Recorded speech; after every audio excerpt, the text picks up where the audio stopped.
Súper, así entro, tal cual. No, no, no. Primero que nada, darle la bienvenida a usted, doctora Liz, por aceptar esta invitación. Gracias por estar aquí, por compartir de su tiempo, de su conocimiento. Bienvenidos a todos, muy buenas tardes. El día de hoy la doctora Liz Padilla nos va a compartir su experiencia y conocimientos en la charla de la obtención de la prueba lícita en materia administrativa con efectos para un proceso penal. Estamos muy contentos de que nos acompañe en esta sesión importante. Muchas gracias por estar aquí. Y maestra, este espacio de aprendizaje es todo de usted. A la hora que guste comenzar, estamos aquí atentos a su charla. Muchísimas gracias. Bueno, buenas tardes a todos.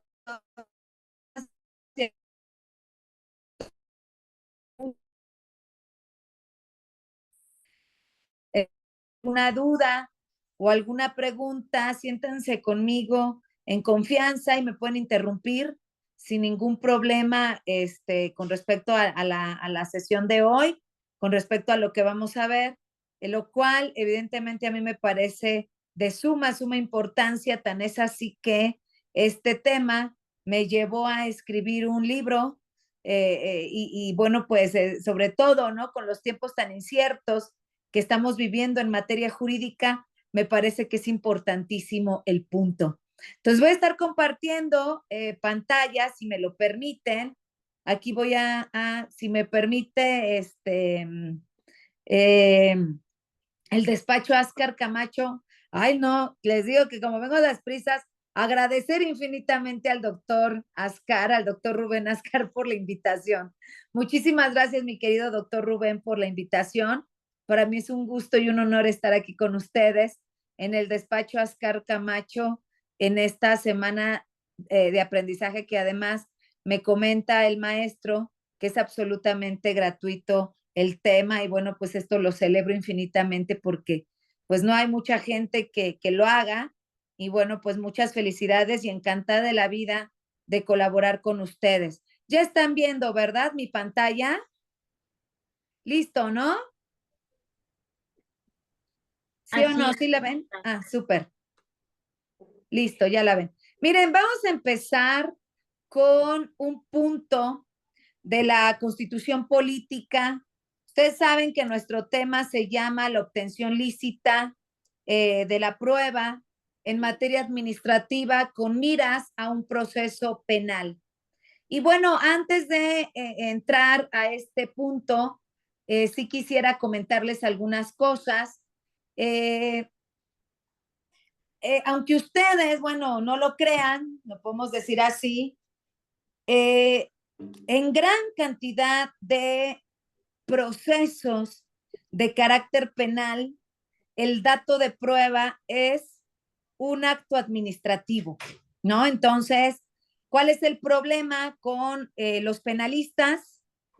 El problema con los penalistas es que muchos desconocen la teoría del acto administrativo, muchos saben cómo está estructurado el acto administrativo, por supuesto, y el problema con los administrativistas, ¿cuál es?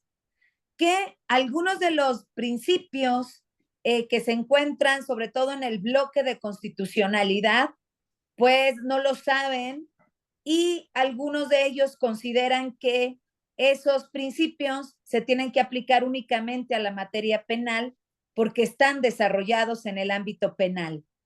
¿Y cuál es la problemática del jurista en general? La problemática del jurista en general es que no tienen idea de lo que es el bloque de constitucionalidad, de lo que es el parámetro de regularidad constitucional y evidentemente de su operatividad. Esas son las grandes problemáticas. Entonces, ¿qué es lo que sucede? Y que a mí me parece que ha sido una causa o una razón, como ustedes lo quieran ver, de la problemática que actualmente tiene el Poder Judicial, no solamente federal, sino también estatal, que las prácticas jurídicas en este país se llevaban sin observar el bloque de constitucionalidad, ¿no? Entonces, aquí era como que el tema o sigue siendo. Yo espero que las cosas cambien para bien. Quiero decirles que no estoy a favor de la reforma de ninguna manera, pero también eso no implica que yo tenga que ser crítica, ¿no? En estos casi 27 años que tengo yo litigando y de todo lo que me he percatado a lo largo de este punto, ¿no? Y es también necesario decir que la mayoría, si me ayuda Saúl a cerrar tu micrófono, por favor. Saúl cierra, gracias. Cierren sus mix, porfa. Les comento que la mayoría de los asuntos que yo he tenido, pues son muy pocos, que sí los ha habido, por supuesto, pero será máximo un 10% en donde los juzgadores hacen uso del bloque de constitucionalidad. Y yo creo que la problemática más fuerte que tenemos en este país es que creemos que lo que diga la Corte es la última palabra, ¿no? Y por ahí hay algunos juristas que yo he escuchado, abogados litigantes, académicos, de todo, en donde, bueno, pues se señalan que lo más importante es lo que diga la Corte, ¿no? Eso de ya lo dijo la Corte. Creo que se le ha hecho gran daño al país. Entonces, por eso tenemos esas problemáticas. De entrada, la primera premisa que voy a poner aquí, y me parece que es una premisa muy fuerte, ¿no? Y que además yo tendré que demostrar, en el transcurso de esta sesión, es evidentemente que la Suprema Corte de Justicia de la Nación no tiene la última palabra legal. ¿Por qué digo legal? Porque la Corte tiene una obligación y los tribunales colegiados de circuito, los juzgados de distrito también, incluida la autoridad jurisdiccional, el Tribunal Federal de Justicia Administrativa, los tribunales locales de justicia administrativa, ellos tienen una misión, que es interpretar la norma, no hacer derecho, ¿sí? No hacer derecho. Voy a abrir por ahí alguna sesión para disciplinaristas sobre algunas tesis que sacaron colegiados de circuito en materia administrativa para mostrarles la falta de técnica jurídica que tienen algunos juzgadores, ¿no? Simplemente porque no conocen el bloque de constitucionalidad. Entonces, la primera premisa es esa, no lo que diga la Corte, no lo que digan las tesis de los colegiados o las jurisprudencias de los colegiados, es palabra de rey. Ajá. Y el jurista que quiere todo hecho, ¿no?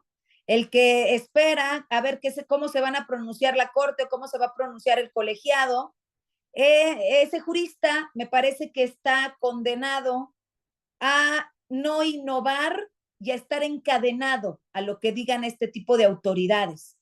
¿Por qué razón? Porque al final del día comentan también que es que ya es criterio del colegiado, ya es criterio de la corte, ya es criterio del tribunal. No, no, no, no, espérense tantito. O sea, el criterio no implica que un criterio pueda violar derechos humanos. El criterio implica que ese criterio tiene que estar estrictamente apegado al bloque de constitucionalidad. Eso se implica. Ok, entonces a mí me da mucha entre risa y coraje, ¿no? Cuando observo cómo hay juristas que se hincan ante estas resoluciones que además están mal del Poder Judicial y de la Corte.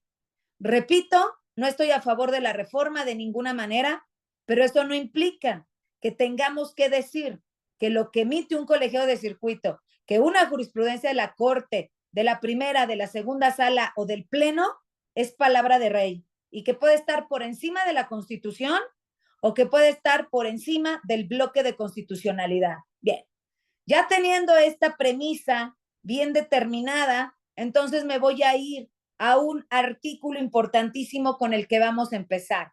Miren ustedes. El artículo es el 20 constitucional, apartado A, fracción 9. Ahí ya ustedes ya ven mi pantalla, ¿verdad? Entonces, vean cómo está. Y sobre todo en los tiempos que vamos a vivir, ¿no? Es donde más los abogados debemos tener conocimiento de estos temas. 20 constitucional, apartado A, fracción 9, que es esta. Cualquier prueba obtenida con violación de derechos fundamentales será nula. Ok, y entonces, aquí la problemática, ¿no? Porque no, si el jurista solamente lee esto desde una perspectiva de lectura, sin tener conocimiento de lo que implica precisamente una violación a los derechos fundamentales, pues no va a entender, ¿no? No va a entender lo que implica, evidentemente, obtener un dato de prueba sin violar derechos fundamentales. Entonces, pues lo va a pasar nada más por encima, ¿no? Y no va a utilizar este artículo. Bien, entonces me voy a ir a una lámina que está en mi última obra. Miren nomás cómo la tengo. A ver, déjenme ver si puedo borrar aquí. Bueno, al parecer no, puedo borrar. ¿Cómo borro aquí, Artur?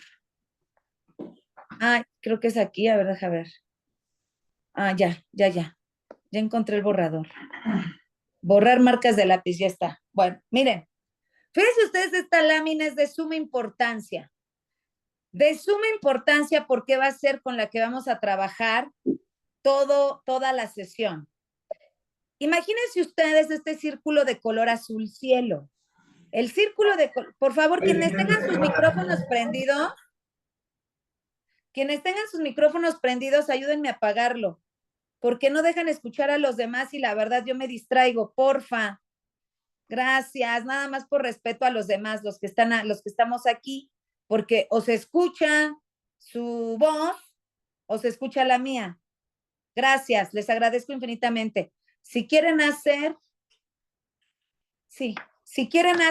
el uso de la voz, miren, no tengo ningún problema. Por favor, lo pueden hacer.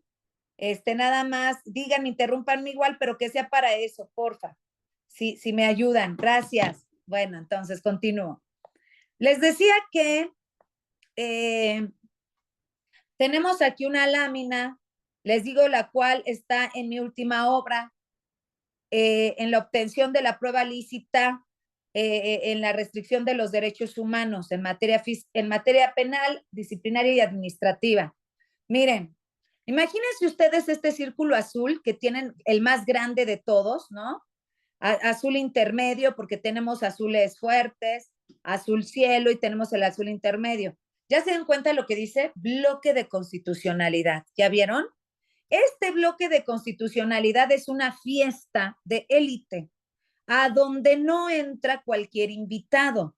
Entonces, esta fiesta de élite, este bloque de constitucionalidad, solamente tiene 4 invitados, ¿no? Digamos 3 y uno que se va a encargar de que los 3 que están invitados, bueno, pues tengan todas las comodidades del mundo en la fiesta. No cualquiera esté invitado a esta fiesta. Entonces, el primer invitado, ¿quién es? Nuestra Constitución. Aquí está. La Constitución Política de los Estados Unidos Mexicanos. El segundo invitado, ¿quién es? Los tratados internacionales en materia de derechos humanos. Por ejemplo, el más básico, ¿no?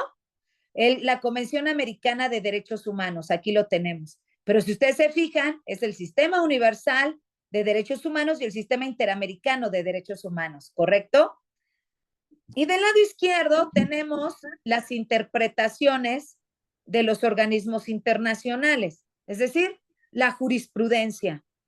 Pero no la jurisprudencia de la Corte Mexicana. ¿Me ayudan apagando sus micrófonos, porfa?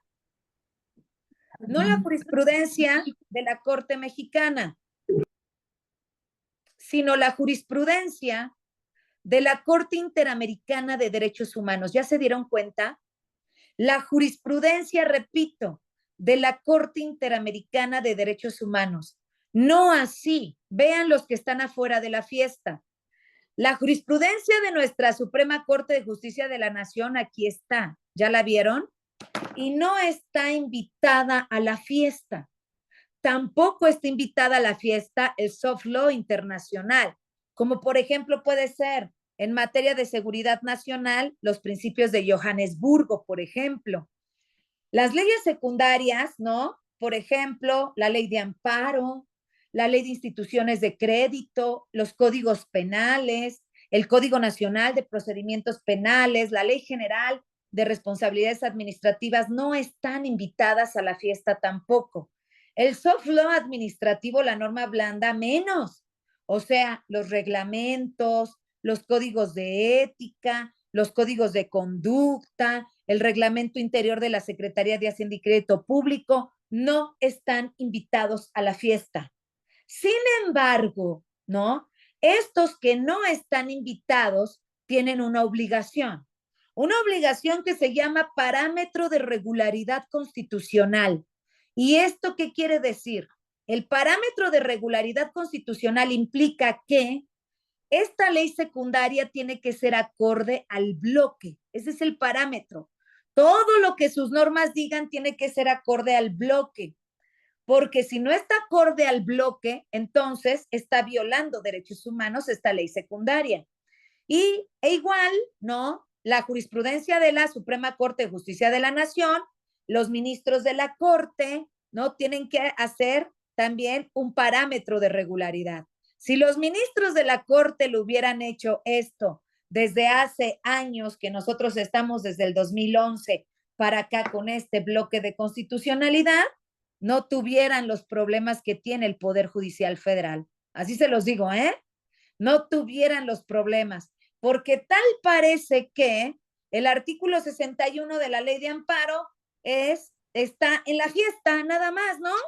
Y afuera está la interpretación de la jurisprudencia de la Corte Interamericana de Derechos Humanos con su jurisprudencia, afuera está la Convención Americana de Derechos Humanos y el Sistema Universal y hasta la Constitución. Fíjense nada más, o sea, qué tan importante es el punto. Igual, ¿no? Los reglamentos, el soft law administrativo en México tiene que ser acorde al bloque de constitucionalidad.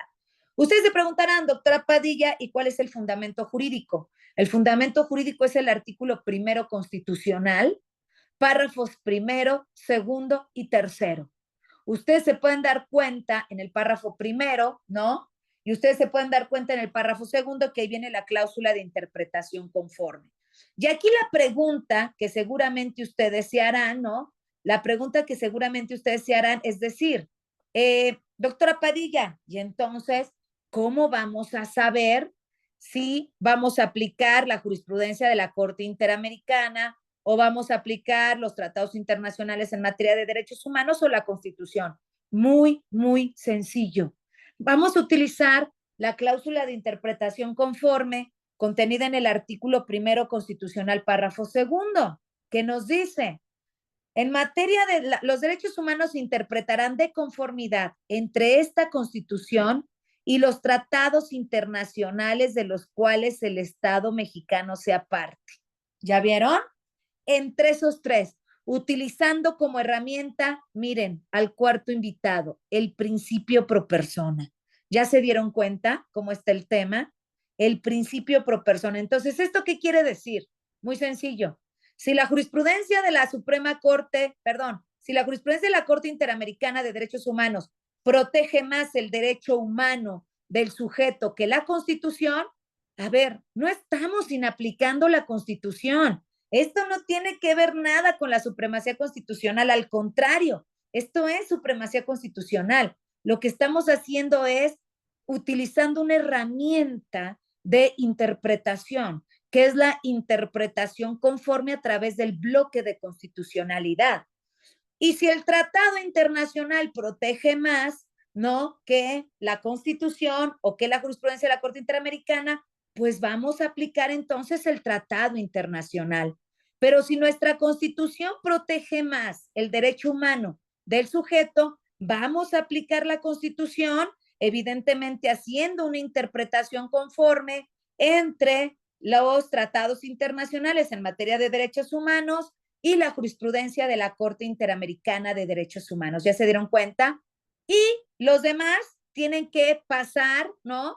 Los demás tienen su parámetro de regularidad constitucional, tiene que ir acorde a esto nada más. ¿Ya se dieron cuenta? Como a la Corte en su momento histórico no le convenía, ¿no? Que esto entrara en la comunicación de operatividad de los juristas, pues no lo daba a conocer. Y entonces, ¿qué pasaba? pues había jueces federales, jueces locales, pues que jamás en la vida aplicaron, ¿no? Jamás en la vida aplicaron una convención americana, jamás aplicaron una jurisprudencia de la Corte Interamericana, jamás hicieron un tratado internacional. Yo les pondría un video, pero fíjense que está muy largo, es de 15 minutos más o menos, entonces creo que ese video no es obvio para no, parece ser que no es operativo. Sin embargo, les quiero decir que en muchas de mis audiencias yo les solicité a juzgadores federales que hicieran esto que les estoy mostrando y ellos me dijeron que no, que para lo que a ellos les importaba y lo que era válido para ellos era la jurisprudencia de la Suprema Corte de Justicia de la Nación. ¿Ya vieron las malas prácticas a dónde nos han llevado? Pues evidentemente a la crisis constitucional que tenemos actualmente, ¿no? En división de poderes. Por supuesto, por supuesto. Eso y otros errores jurídicos de malas prácticas nos están cobrando factura, evidentemente. No es materia de este curso, pero sí les puedo decir que la correcta aplicación del derecho penal del enemigo en México nos está cobrando factura ahorita. ¿Eh? Por eso tenemos tanta inseguridad en el país. Pero bueno, eso ya es plática de otro tema, ¿no? Entonces, ¿qué es lo que tiene que hacer la autoridad que está afuera? Las leyes secundarias que están afuera de la fiesta, el soft law administrativo, la jurisprudencia de la Corte, esto tienen que hacer. ¿Ya se dieron cuenta cómo tienen que hacer esto que les estoy señalando? ¿Ya vieron? Déjenme aquí borrar marcas de lápiz. A ver. Ay, no. Se supone que los quiero borrar, pero no los borro. A ver. Ok, y aquí está. Bueno. Entonces, esto es lo que tiene que hacer. La jurisprudencia de la Suprema Corte de Justicia de la Nación no puede emitir una tesis, ¿sí? O una jurisprudencia si no pasa por el análisis de este bloque de constitucionalidad a través del parámetro de regularidad constitucional. Una ley secundaria no puede ser, evidentemente, o no puede ser operativa conforme al bloque si no es acorde al bloque de constitucionalidad. Y el soft law administrativo igual. Entonces, ustedes ya sabrán, ¿no? Con este punto que yo les acabo de decir, las reformas, ¿no? Al Poder Judicial Federal, la reforma en materia de Guardia Nacional, la reforma fiscal, díganme ustedes si son acordes al bloque. Bueno, pues ya ustedes sabrán que no. Vamos a utilizar el rombo de mi metodología geométrica para explicarlo con mayor exactitud. Bueno, como casi lo uso diario, entonces, esta es el rombo de mi obra, la metodología geométrica, que es la primera figura geométrica que evidentemente está dentro de la obra y es la más importante, la primera. Sin esta, las demás no podría ser, ¿no? Miren ustedes cómo está. En la parte de abajo encontramos la ley secundaria. El rombo es inamovible. En la parte de arriba, la convencionalidad. Entonces, cuando nosotros hablamos de convencionalidad, estamos hablando aquí de Convención Americana de Derechos Humanos, Sistema Universal de Derechos Humanos, Sistema Interamericano, y evidentemente también estamos hablando de jurisprudencia de la Corte Interamericana de Derechos Humanos. En la parte derecha tenemos a la Constitución, en la parte izquierda la jurisprudencia de la Corte. ¿Esto qué quiere decir, mis queridos amigos? El rombo es inamovible. Ustedes no pueden subir ni la jurisprudencia, no pueden subir la ley secundaria de ninguna manera y la Constitución. Entonces, miren ustedes, el bloque de constitucionalidad aquí en el rombo, lo voy a poner de rojo, es esta parte, ¿no? Convencionalidad, que tiene que ver con jurisprudencia de la Corte Interamericana y tiene que ver aquí con la Convención Americana, el triángulo que encontramos otra vez. Esto que ustedes observan aquí, esta parte del rombo es el bloque de constitucionalidad.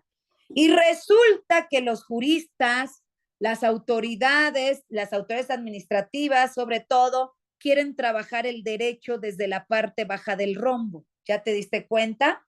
Solamente lo quieren trabajar con la ley secundaria, lo quieren trabajar con la Constitución y lo quieren trabajar con la jurisprudencia. Eso, si bien nos va, porque si mal nos va, ¿no? O sea, si estamos hablando de un jurista que no tenga ni idea del bloque de constitucionalidad, pues quiere trabajar el derecho desde aquí, ¿no? Ya ni siquiera con la Constitución, ya nada más quieren trabajar, ¿no? El derecho desde esta parte del rombo, si ustedes se fijan, de la parte izquierda del rombo, lo cual nos da falsos negativos porque es incorrecto.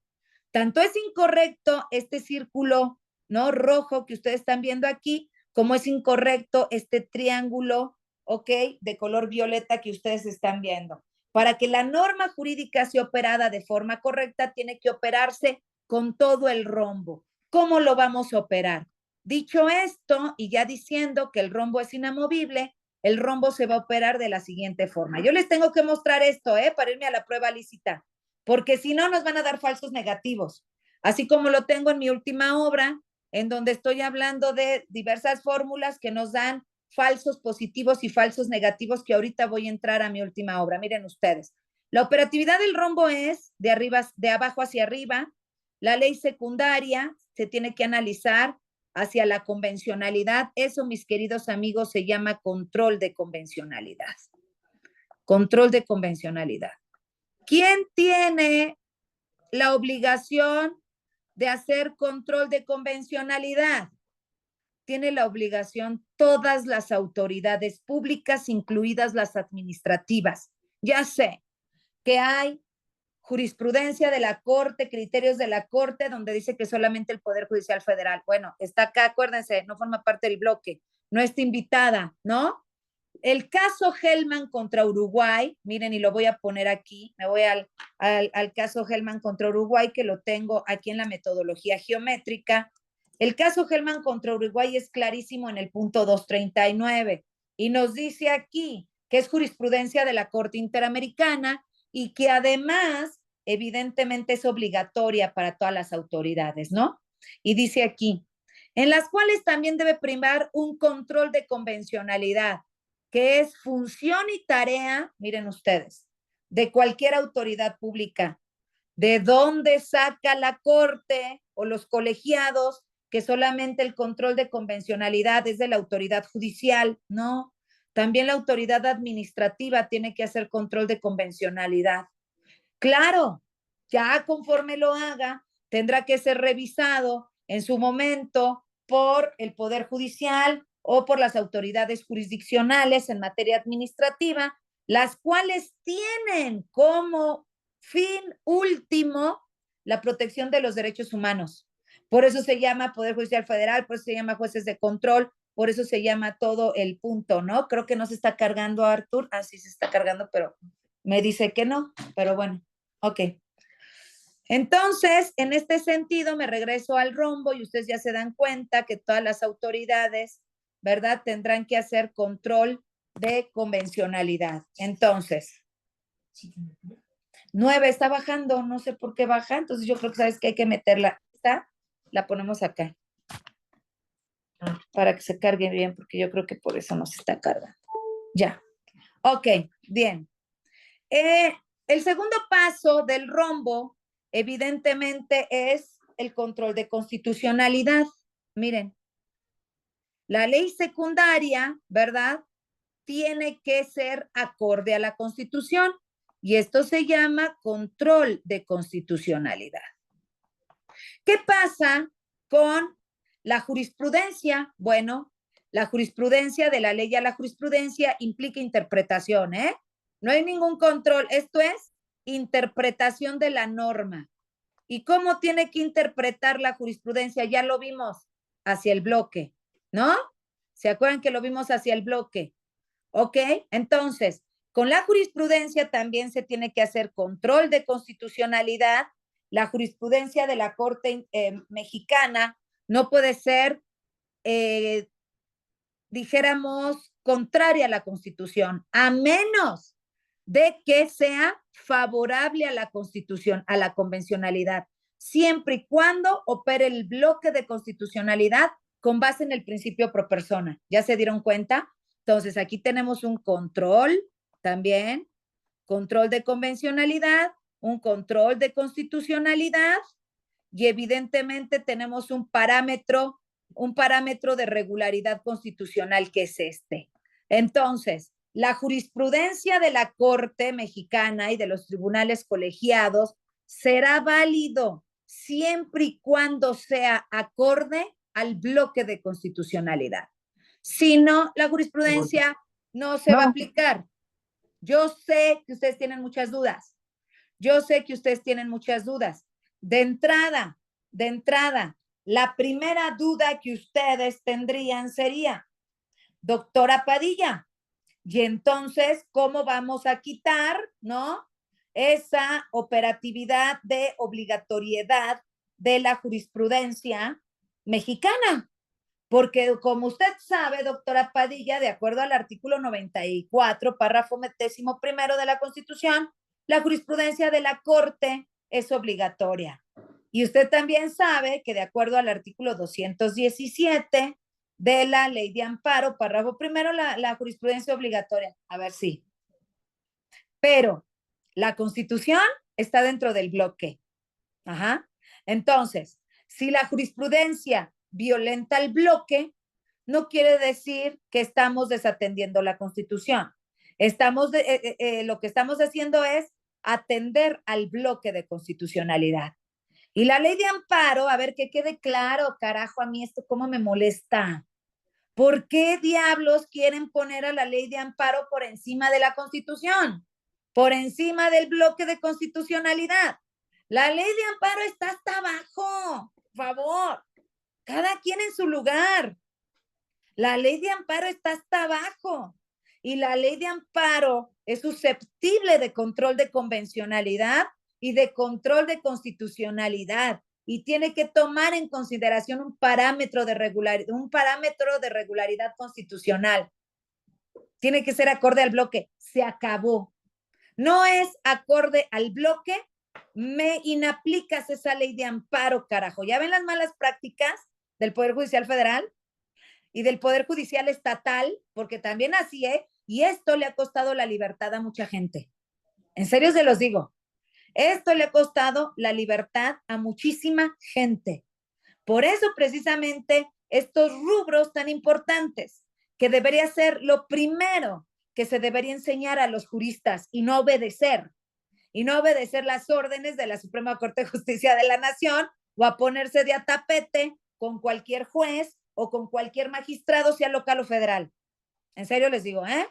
Ni no ponerse de a tapete. ¿Correcto? Bien.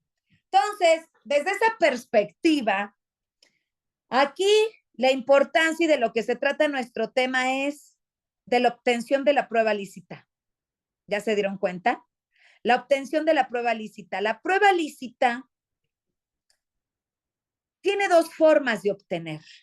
Una, en donde no se requieren restringir derechos humanos. Por ejemplo, yo soy autoridad, soy fiscal y quiero información sobre, no sé aquí qué está pasando, no sé qué está pasando, no sé si nos van a poner algo, no sé por qué compartieron pantalla. ¿Listos todos? Activar mejor para compartir pantalla. En cuanto usted lo necesita, me avise para volver a habilitar la No opción. me digan que aquí hay gente que no les interesa el derecho. Ya, váyanse por donde entraron, por favor, porque aquí podemos estar juristas y no juristas, pero que les interesa el derecho, ¿verdad? Digo, qué falta de respeto para los organizadores. Por eso estamos como estamos, por eso tenemos tanta violencia y no hay respeto hacia la vida, por este tipo de falta de valores de la gente. Pero bueno, sí, maestra, muchas gracias. Muchas gracias, maestra. El tema, ¿sabe cuál es? Ahorita ya nada más comparto pantalla y ya no voy a dejar de compartir entonces para que no tengamos este tipo de problemáticas con esta gente. Bueno, entonces les comento, ¿no? Que hay dos formas de obtener la prueba. Por ejemplo, cuando la información es pública, la autoridad basta con que mande oficio a otra autoridad para que le informe sobre la información pública. Por ejemplo, sobre la cuenta pública, quizás el fiscal le solicita a la Auditoría Superior de cualquier estado información sobre una auditoría de un ejercicio fiscal, quizás 2021, 2022, para efecto de poder obtener dato de prueba. Pero la información es pública, ¿se dan cuenta? Sin embargo, hay otra forma de obtener dato de prueba y es precisamente la que atañe a mi última obra. ¿No tenemos aquí un libro, Artur, de los nuevos? Que atañe a mi última obra. Si no, ahorita se los voy a poner digital de todas formas para que ustedes la vean viendo, que es precisamente cuando se restringe un derecho humano. ¿Ok? Deben ustedes saber que hay ciertos derechos que para poder entrar a ellos la autoridad, para poder entrar a ellos, la autoridad requiere de dos elementos básicamente. Dos elementos que además tienen bastantes otros elementos. El primer elemento es un test de proporcionalidad. Es el primer instrumento. Un test de proporcionalidad que yo en mi obra le llamo las 7 llaves. Imagínense ustedes que están en un cuarto, están en una habitación y esa habitación es la habitación de los derechos humanos, ¿no? Está el derecho humano a la defensa, está el derecho humano al principio de contradicción, son garantías mínimas, ¿no? El derecho humano es el debido proceso legal, la garantía mínima del derecho a la defensa, está la garantía mínima de ofertar pruebas, está la garantía mínima del principio de no autoincriminación, está la presunción de inocencia.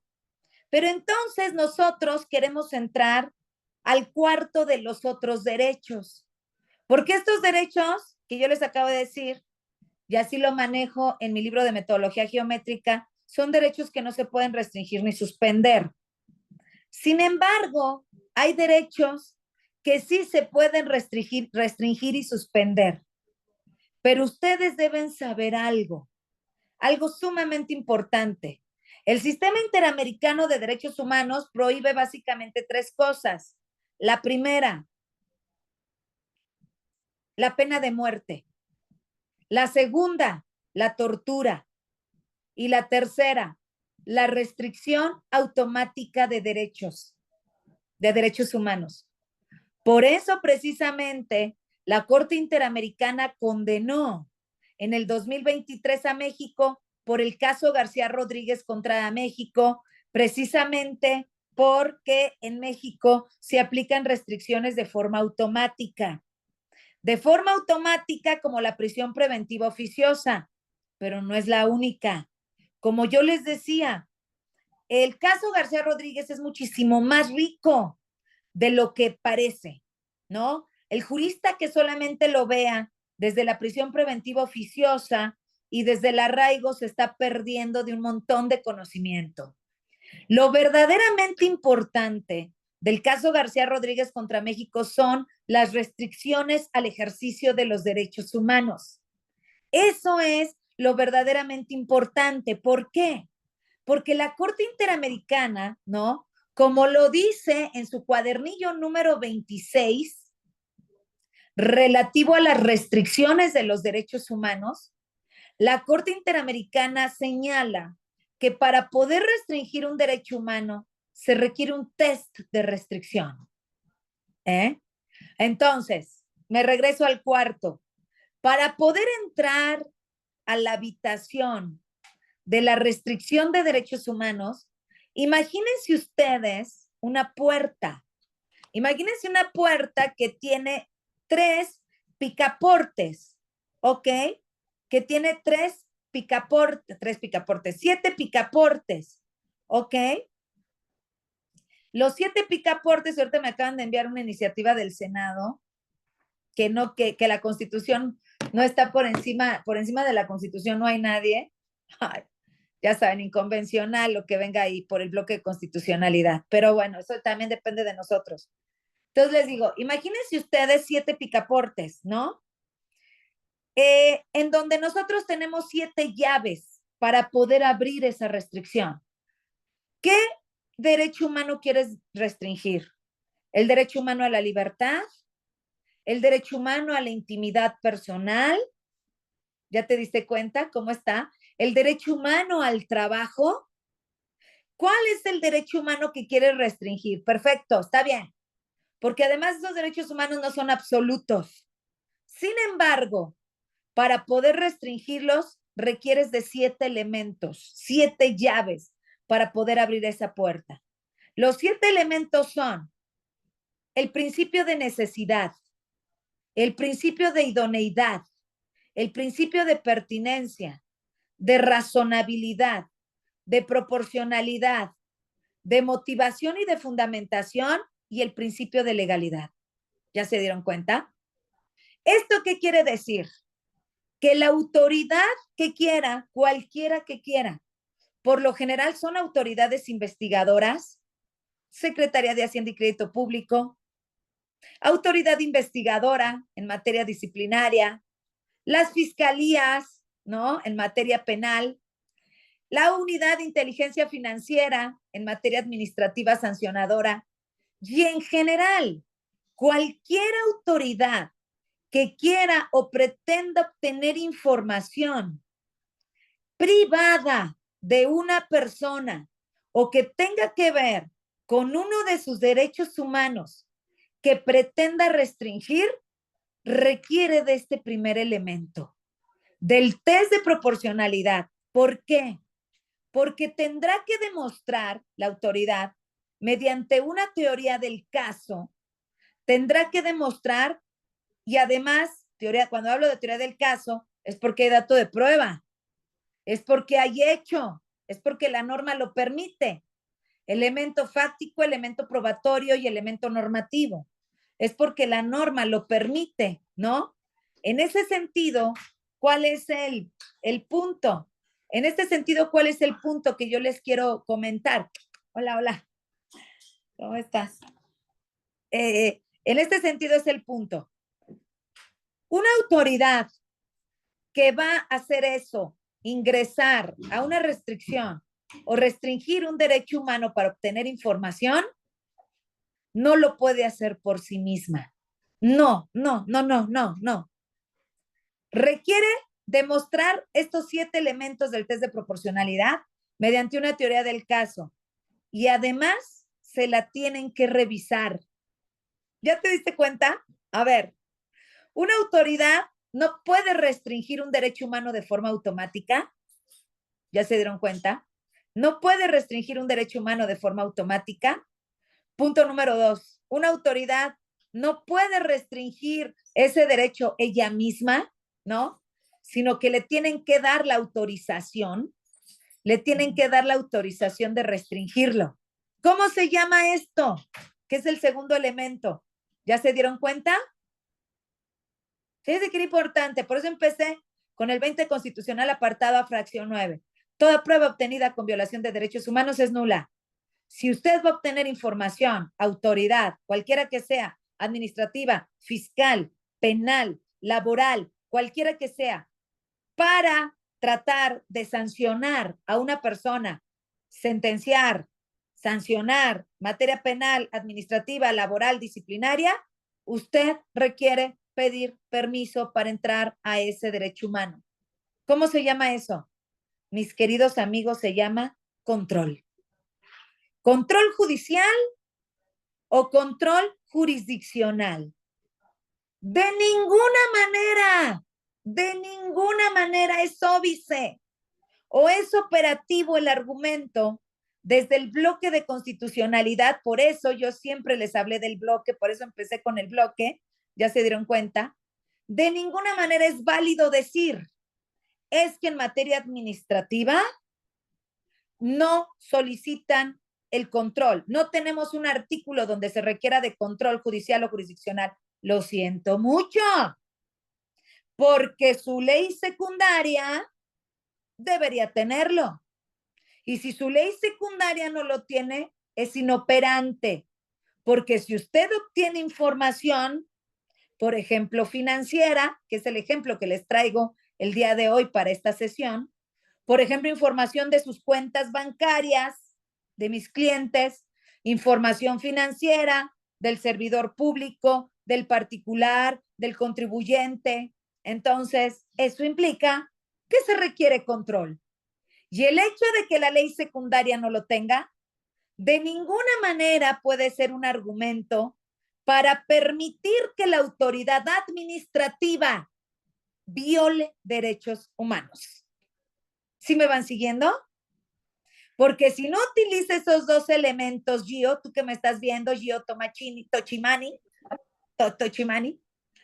porque si no tiene estos dos elementos, ¿no? Evidentemente que es el test de proporcionalidad bajo una teoría del caso.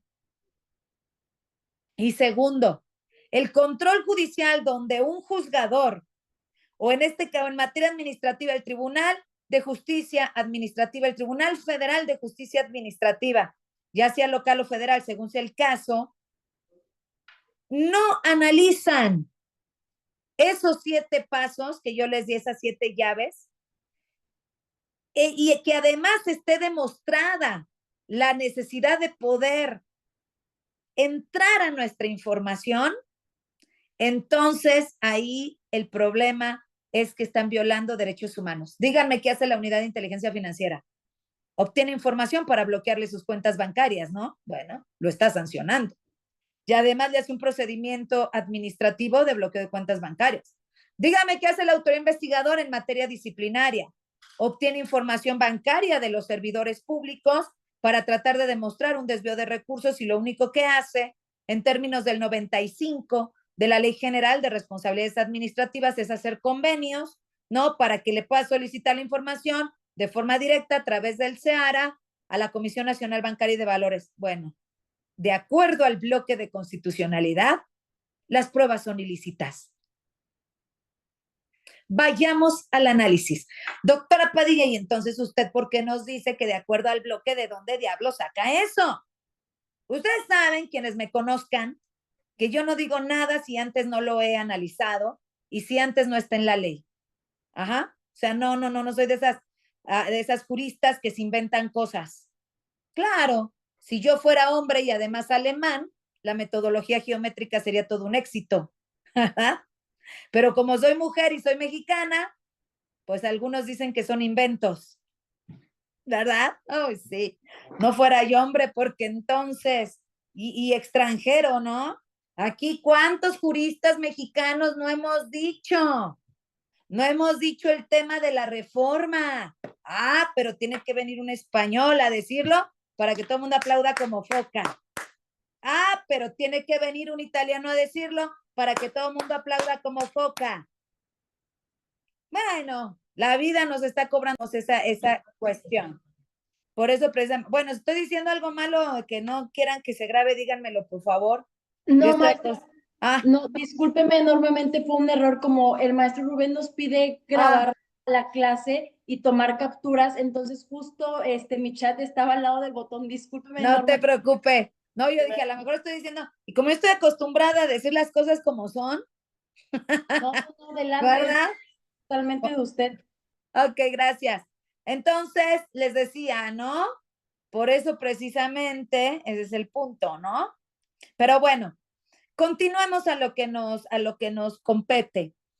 Vayamos al bloque de constitucionalidad. Ahora sí, maestro, le voy a pedir de favor si me permite compartir pantalla. Con Ya, sí, muchísimo ya. gusto. Gracias. Gracias, maestra, listo. Entonces, yo le aviso cuando la deje de compartir para no dejar subir a nadie más. Bien, miren ustedes, ahora sí me voy a ir a mi última obra, que es esta, la obtención lícita de la prueba en el ámbito de las restricciones al ejercicio de los derechos humanos. Y quiero que ustedes vean una jurisprudencia de la Corte Interamericana de Derechos Humanos, que como ustedes saben, esta jurisprudencia, pues evidentemente es o forma parte del bloque de constitucionalidad. Se llama el caso Gremio de Abogados Alvear Restrepo versus México. Así se llama. Caso Gremios de Abogados Alvear Restrepo versus México contra Colombia. Pero aquí la pregunta es, doctora Padilla, pero como es contra Colombia, pues no es obligatoria para el Estado mexicano. Digo, porque ese tipo de chismes son los que se escuchan en Radio Pasillo, ¿no? No me extrañaría que lo dijera el Senado o la Cámara de Diputados cuando dicen que ni siquiera las que a nosotros nos están sentenciando la Corte ni siquiera se aplican, ¿no? Fíjense nada más el nivel de conocimiento jurídico. Bueno, antes de entrar en este análisis, me voy a ir a la metodología geométrica y me voy a ir a una jurisprudencia que está aquí en este libro. Miren ustedes, me voy a ir a la jurisprudencia 2006-225 de la Suprema Corte de la Nación y que además, ¿no? Y que además ayer hice un TikTok de 1 minuto sobre este punto, porque además es súper importante. Quienes me sigan en las redes, bueno, pues ya saben que ayer yo hice una capsulita de 1 minuto sobre este punto. Esto, miren ustedes, por si había duda, ¿no? Por si había duda. Esto es del Pleno de la Corte Mexicana y es jurisprudencia. ¿Ya se dieron cuenta? Y es materia común de la 10ª época. Ahí está, ahí está. Dice, jurisprudencia emitida por la Corte Interamericana, que es la que vamos a analizar ahorita, de la Corte Interamericana de Derechos Humanos, es vinculante, ya se dieron cuenta, es obligatoria, por favor. O sea, no me digan que porque condenaron a Colombia no es obligatoria. Es obligatoria para los jueces mexicanos y si aplicamos la jurisprudencia Hellman contra Uruguay, ya vimos que para toda autoridad pública, incluida la administrativa, por favor, ¿no? Siempre que sea más favorable a la persona, principio pro persona. ¿Ok? Luego fíjense ustedes, dice aquí, los criterios jurisprudenciales de la Corte Interamericana de Derechos Humanos, con independencia de que el Estado mexicano haya sido parte en el litigio ante dicho tribunal, resultan vinculantes para los jueces nacionales, al constituir una extensión de la Convención Americana de Derechos Humanos.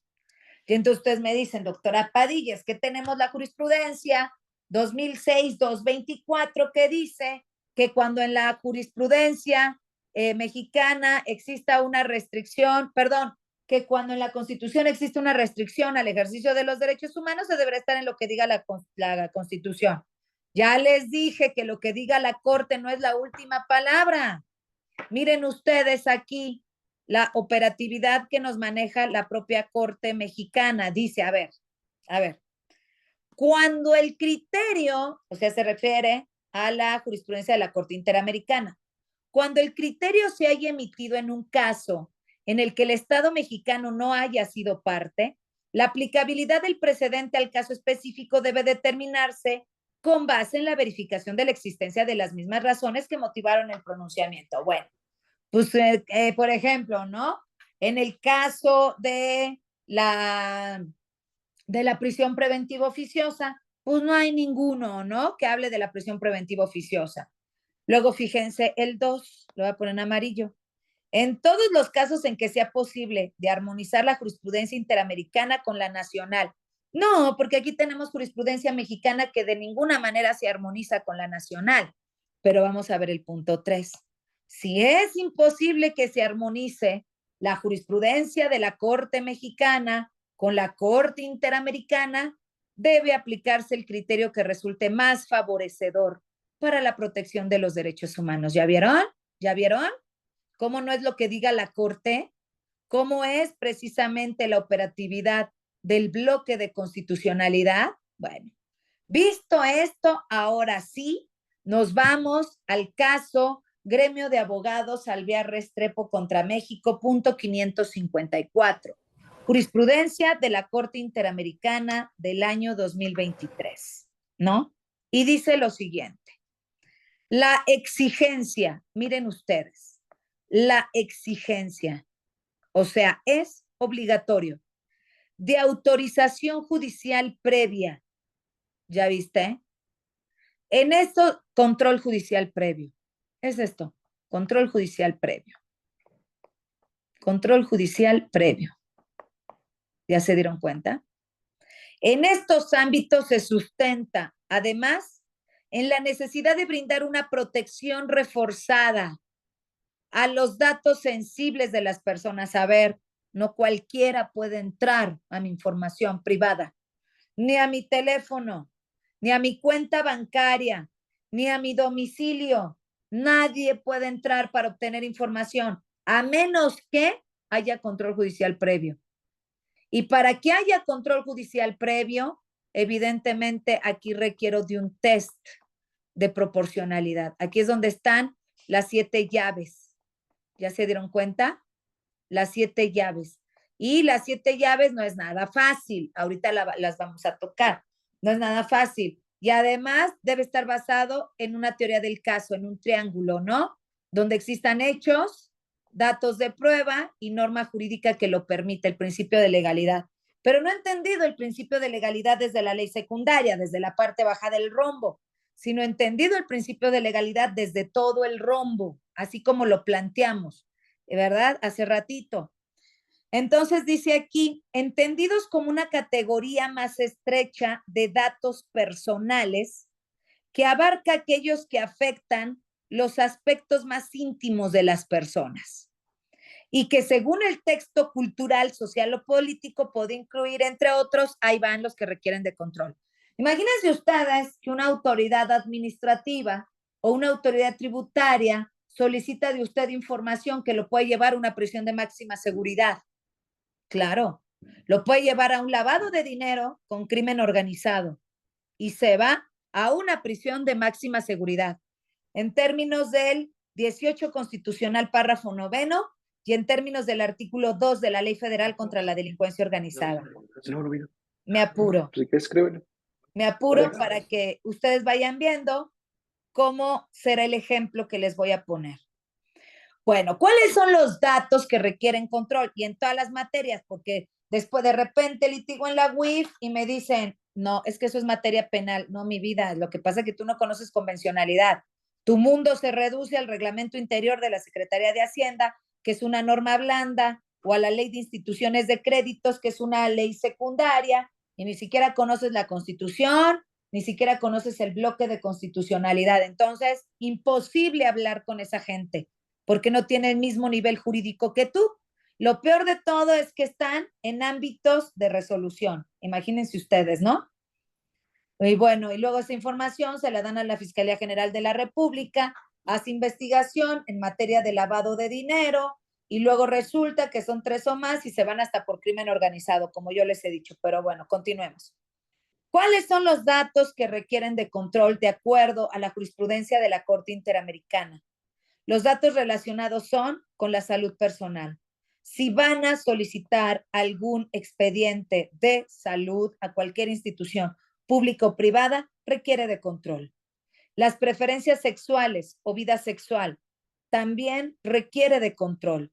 O sea, a ver, le van a mandar girar oficio, ¿no? A una ginecóloga para que determine cuál es en un proceso civil o a cualquier tipo de procedimiento, para que determine cuál es mi situación sexual, mi salud sexual. Espérame tantito.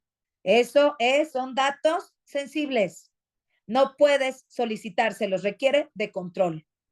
Y además, el control no nada más es pedirlo y darlo. Para que te den el control es evidentemente para que se analicen los 7 puntos, las 7 llaves que nosotros ya determinamos, ¿no? Para la autoridad que requiere la información. Las creencias religiosas requieren de control, filosóficas o morales, la afiliación sindical requiere de control, los datos genéticos requieren de control, los datos biométricos también requieren de control, dirigidos a identificar de manera unívoca a la persona física, las opiniones políticas, el origen racial o étnico, y miren ustedes, la información sobre cuentas bancarias. Les digo que esto es importante porque el ejemplo de hoy lo vamos a hacer en ese sentido. A ver, que quede claro, ninguna autoridad, ni administrativa, ni penal, ni fiscal puede entrar a mi cuenta bancaria personal sin control.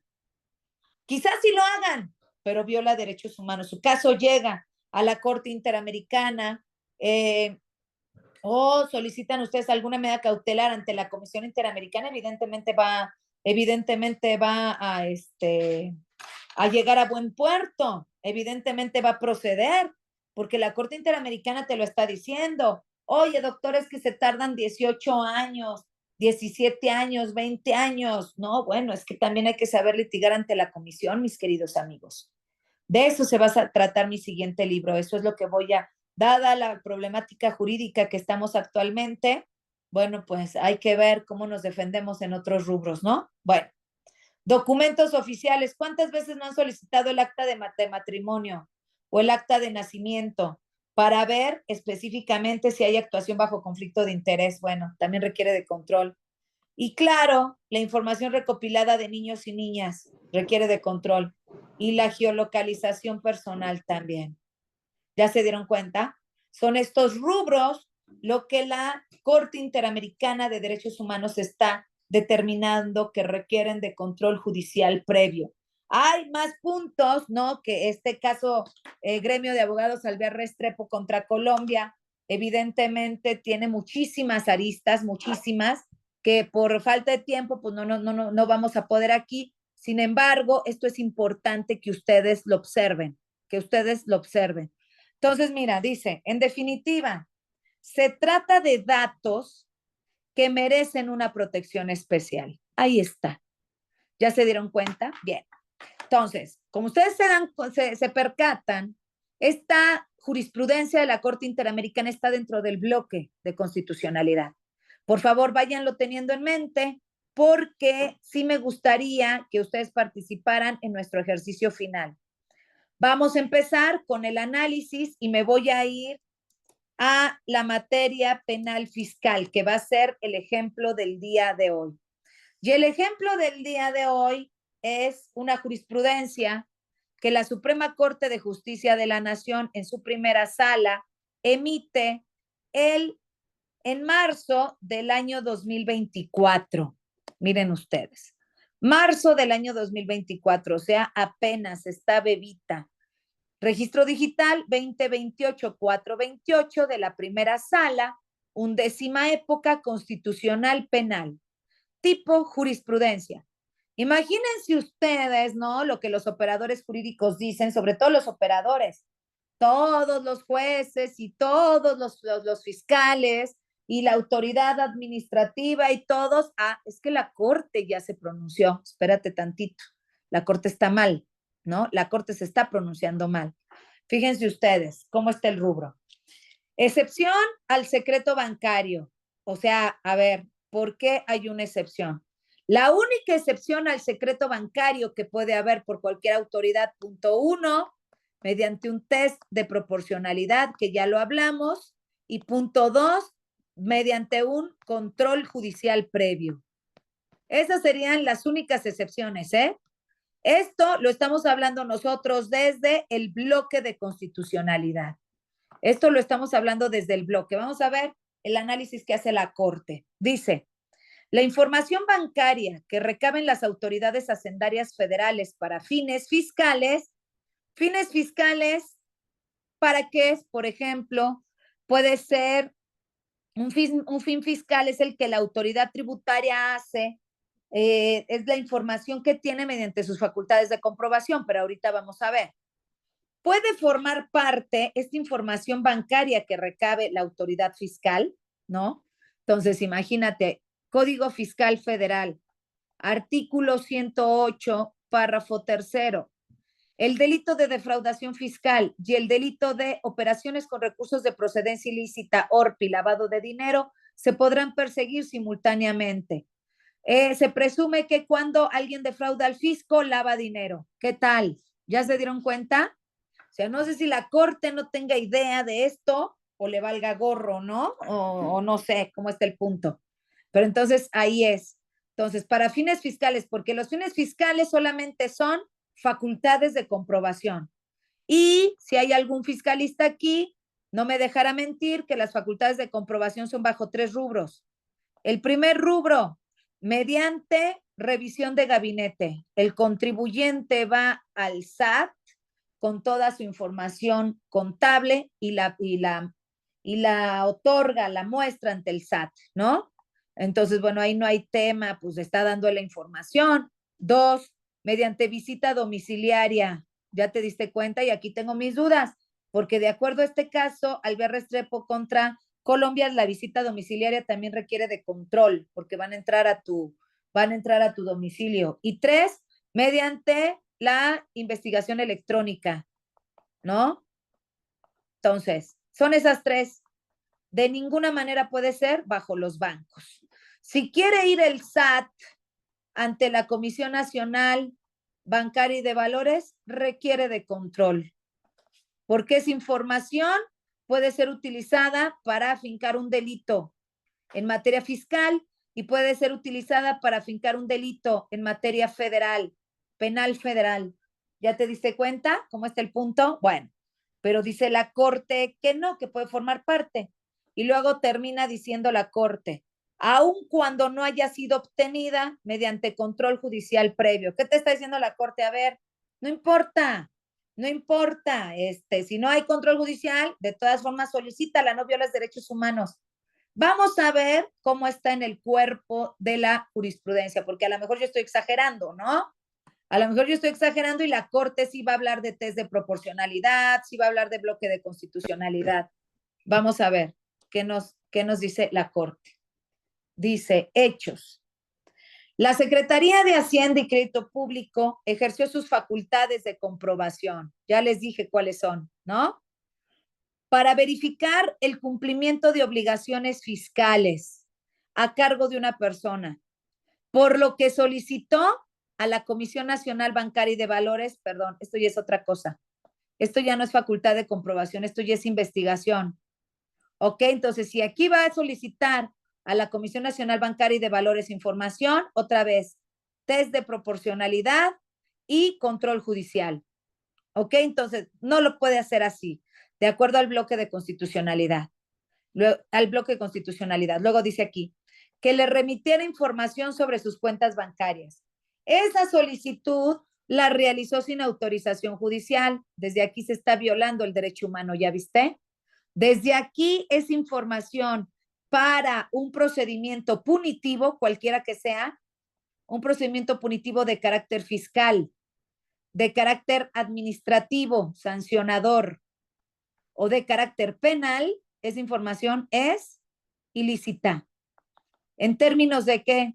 Del artículo 29, del artículo 20, apartado B, fracción 9 constitucional, porque está violando ¿cuál derecho humano?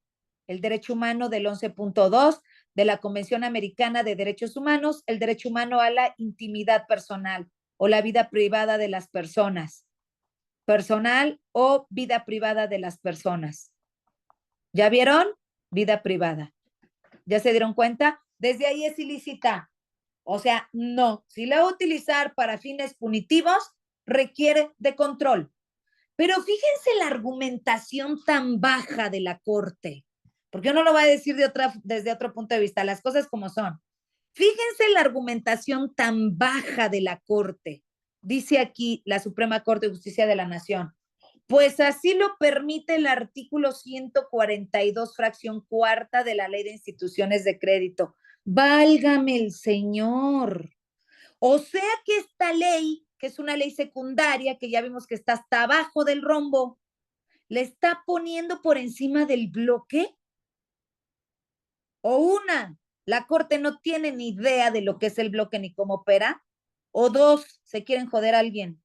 O sea, perdóname. Eso es lo único que yo observo desde esta operatividad. ¿Ya se dieron cuenta cómo está?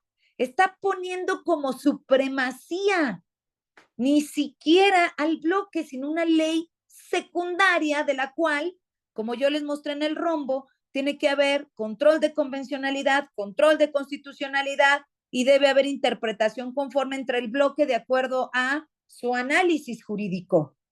Pero bueno, fíjense la Corte, desde aquí me voy a ir a la metodología, desde aquí la Corte, me voy a ir a la página 70, miren ustedes desde dónde está haciendo el análisis la Corte.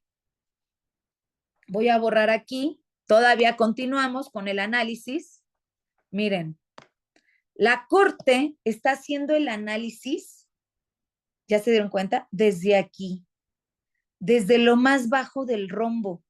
O sea, le vale gorro esto y le vale gorro esto. Bueno, esto ni lo tocó, ¿no? La convencionalidad ni lo tocó. Su análisis de la Corte es desde aquí. ¿Por qué esto lo permite? Va. No, espérate. Tienes que hacer todo el análisis, mi reina. No, pues no lo hizo. Desde aquí yo hago mi análisis. Bueno, por eso les digo, qué bajo nivel de análisis, pero continuemos. Luego dice aquí, al contar con esa información, la citada secretaría formuló querella ante el Ministerio Público, ya se fue a la materia penal, ¿ya vieron? En contra de la persona investigada, porque advirtió la probable comisión de un delito fiscal. Ándale, o sea que pueden entrar a cualquiera de nuestra información, la autoridad administrativa, porque sus leyes y sus normas dicen que no requiere de control, y luego solo utiliza una autoridad penal, ¿no? Para efecto de utilizarla en su investigación sin control y tiene que ser válida. No me digas. La autoridad ministerial inició una carpeta de investigación y posteriormente utilizó la información bancaria, ¿ya viste? Recabada, ¿por qué? Por una autoridad tributaria, administrativa-tributaria, para judicializar. Además, judicializó la carpeta. ¿Ya te diste cuenta? Solicitar la audiencia inicial y formular imputación. Ya está en el ámbito penal. Una actuación de una autoridad administrativa ya está en el ámbito penal. Ahora fíjate, dice aquí, el me extraña, ¿eh? Por eso te digo, ¿qué onda con los jueces de control? Tampoco saben el bloque o qué. No, me queda claro que no tienen ni idea del caso Gremio de Abogados Alvear Restrepo contra Colombia. Me queda claro, ¿eh? El juez de control que conoció el caso vinculó a proceso, ¿qué les dije? Vinculó a proceso por un delito fiscal.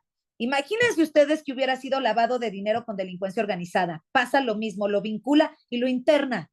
Y aplica además prisión preventiva oficiosa, se los aseguro, se los aseguro. Eso es lo que quieren hacer actualmente. ¿Ya se dieron cuenta? Eso es lo que quieren hacer actualmente. Y luego vinculó a proceso a la persona referida por la comisión de un delito equiparable a defraudación fiscal.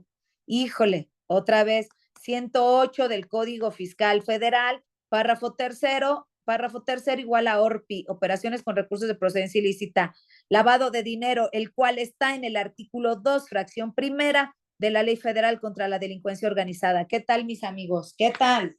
No, es para que ustedes vayan viendo, ¿eh? Aquí la delicadeza o la delicadez de esto que estamos platicando el día de hoy. Dice, en contra de esa, vamos a ver cómo se defendió. Vamos a ver cómo se defendió el jurista, la defensa. En contra de esa determinación, la persona imputada promovió un juicio de amparo indirecto. Vamos a ver desde dónde lo promovió. En el que reclamó la inconstitucionalidad de la citada norma porque considera que vulnera el derecho a la vida privada. Pudiera ser inconstitucionalidad. Yo espero que el jurista se haya defendido desde el bloque de constitucionalidad, ¿no? Porque aquí la Corte, como no sabe, a lo mejor hubiera dicho la inconvencionalidad, ¿no? Porque para la Corte es inconstitucionalidad la Constitución, ¿no? Pero bueno, luego dice aquí, pues permite rendir información bancaria sin control judicial previo. Punto número uno que tenemos que hacer, determinar cuál es el derecho humano que vamos a utilizar. El derecho humano que se va a utilizar aquí es la vida privada. El derecho a la vida privada. Ese es el derecho humano que vamos a utilizar. Ese es el derecho humano que la defensa está utilizando para defenderse. Pero si la defensa lo hizo, me regreso a la metodología, si la defensa únicamente se defendió desde la parte invertida del rombo, solamente con la Constitución no le va a alcanzar. No le va a alcanzar, ¿por qué? Porque la Constitución dice, ¿verdad? Que el tema de los tributos, ¿no? Que todo el mundo tiene derecho a contribuir mediante los impuestos en el artículo 34. No le va a alcanzar. La argumentación de la defensa, mis amigos, tiene que ser todo el rombo. ¿Ya se dieron cuenta cómo está? Me regreso a la tesis. Y luego aquí sigue diciendo, el juez de distrito negó el amparo. ¿Cómo ven? El juez de distrito negó el amparo porque consideró que la norma impugnada es constitucional. Pues sí, pero pues no está en el bloque, ya lo vimos nosotros, ¿no? Que en el bloque, de acuerdo al caso Hellman contra Uruguay, punto 239, y de acuerdo al caso Gremio de Abogados Alvear Restrepo contra Colombia, punto 554, pues es inconvencional, por lo tanto viola el bloque. ¿Qué hay que hacer aquí? Me regreso otra vez a la metodología. Lo que hay que hacer en este punto en específico es lo siguiente. Si en la Constitución no se prevé el tema de la inconstitucionalidad, pero en la convencionalidad tengo el caso García Restrepo contra Colombia, hago un análisis de interpretación conforme. Aquí es la interpretación conforme. ¿Cuál voy a aplicar? Fácil, como lo dice el primero constitucional, párrafo segundo. Párrafo segundo. Voy a aplicar el que más proteja a la persona. ¿Cuál protege a la persona? ¿Ya viste? Entonces la Constitución no es que la estemos inaplicando de ninguna manera, sino que se está haciendo un análisis del bloque de constitucionalidad. Lo que nosotros platicábamos, ¿verdad? En esta lámina, ¿se acuerdan? Si protege más, evidentemente el tema de, si protege más el tema de la jurisprudencia de la Corte Interamericana, aplico la jurisprudencia de la Corte Interamericana y la Constitución no la aplico. ¿Por qué? Porque estoy aplicando el principio pro persona. ¿Qué tendría que pasar para que eso no fuera así? Pues reformar el artículo primero constitucional, quitar el principio pro persona de la Constitución, lo cual no es así. Bueno, entonces, la defensa siguió haciendo, defendiéndose, ¿no? Dice, inconforme, déjenme hacerlo más grande, ahí está. Inconforme con esa resolución, la parte quejosa interpuso un recurso de revisión en el que insistió en el reclamo de la inconstitucionalidad. El tribunal colegiado del conocimiento remitió el asunto a este tribunal para resolver la cuestión, porque hay una inconstitucionalidad. Criterio jurídico, ahí va cómo resuelve la Corte. Dice, la información bancaria de la Secretaría de Hacienda y Crédito Público recaba en ejercicio de sus facultades de verificación. A ver, facultades de verificación ya vimos que son 3. Del cumplimiento de las obligaciones fiscales son 3. Válidamente puede formar parte de la denuncia o querella presentada ante el Ministerio Público o en contra de una persona sin que para su validez deba ser obtenida mediante control judicial previo. Ah, caray, nomás porque ustedes dicen, nomás porque lo dice la Corte, sin ningún tipo de análisis, sin ningún tipo de test, sin ningún tipo de control. Vamos a ver cuál es la justificación. Dice, justificación. Voy a borrar aquí porque tengo aquí este tema. Justificación. La obtención de la información bancaria por parte de las autoridades hacendarias federales en términos del artículo 142 de la Ley de Instituciones de Crédito, ¿cómo ves? ¿Qué dice este artículo? Que no es oponible el secreto bancario para la Secretaría de Hacienda y Crédito Público. ¿Cómo ves? No, no, no, no, o sea, la Corte está confundiendo. Se realiza para la investigación, no, perdóname, para la fiscalización sí, pero para la investigación no. Para la investigación tú requieres de control. Así corte, como te lo digo. O comprobación de las obligaciones fiscales.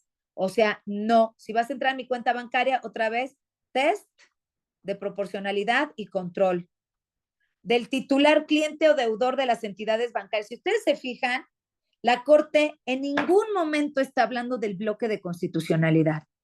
En ningún momento está hablando de el tema de la jurisprudencia de la Corte, de la Convención Americana. En ningún momento está hablando de eso.